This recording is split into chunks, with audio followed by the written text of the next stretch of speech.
I'm Otto from Sleepmakeswaves, and we're a band from Sydney, Australia. And I'm Kid, by the way.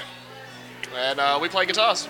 Yeah, we try. This is our first time in the United States. We got this invitation to showcase at South by Southwest last year. We submitted this application out of the blue and thought, why the hell not? Maybe they'll like this band who write these long, introverted songs about sunsets and everything else without any vocals in them. And amazingly, they said yes. So we sort of packed our bags and came along and added a few shows along the way. Yeah, it's our first time touring here, and we've been able to tour, New York through to LA and Philly, Houston. That was cool.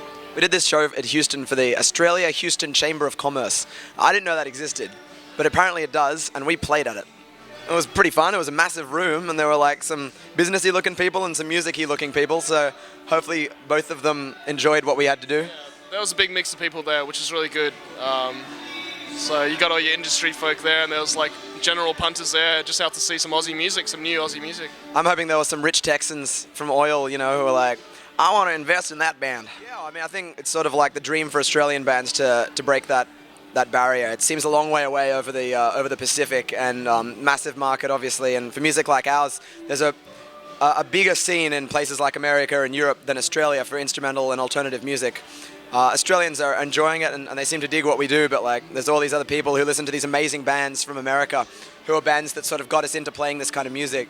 So it's really cool to, like, Explosions in the Sky, for example, are from Austin, Texas, and they're some of our heroes. So yeah, definitely a goal of ours to play some more shows here and come back soon. Basically a whole lot of trying to catch up on sleep. Lots of partying. It's been pretty crazy. The streets are just filled with people. There's nothing like this back in Australia. Yeah, we've come off the back of these shows in the States, in Los Angeles, New York, and Philly, and we flew in coming straight off the back of our Australian tour. And at one point, when we arrived into Austin and we had to play this 2 shows in the one day at South by Southwest and at Houston, we'd been without sleep for about 55 hours. So ever since then, it's just been one big catch-up, and we've had a couple of days off to really enjoy the city and the festival, and it's just been so awesome.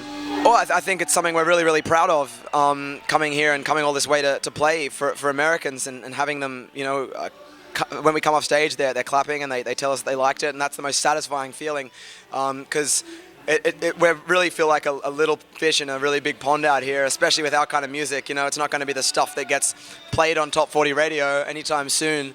So it means the world to us to get this far. And also the other cool thing is because of the internet, we have a few fans at these cities that come out and see us and know the songs and are calling songs out.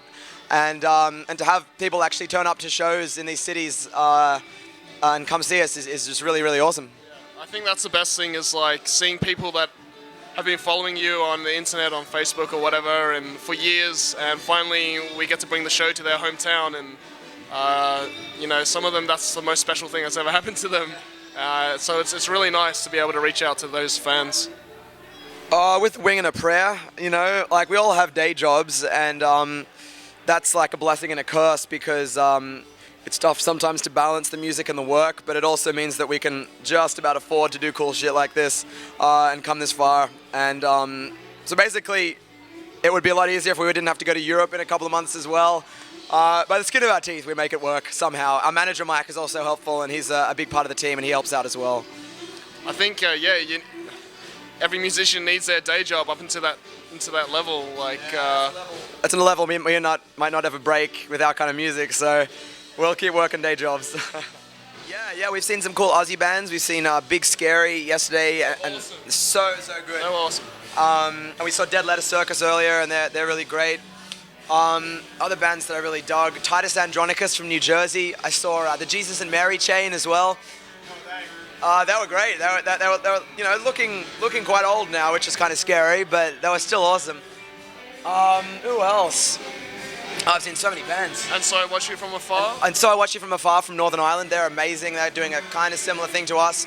And a band from near here called This Will Destroy You as well, we're big fans of those guys as well.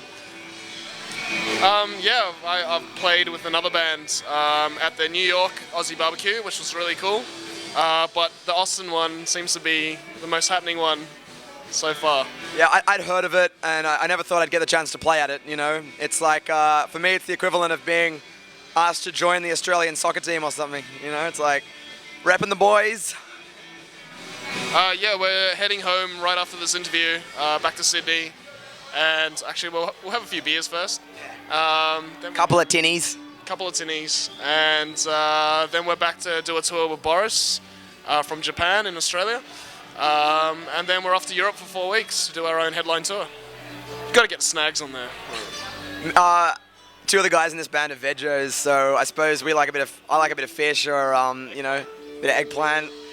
I think Alex will probably have a steak if it's cooked well. Thank you guys so much for your time, and hope you have a safe trip home. Thank you, man. Thanks so much, man.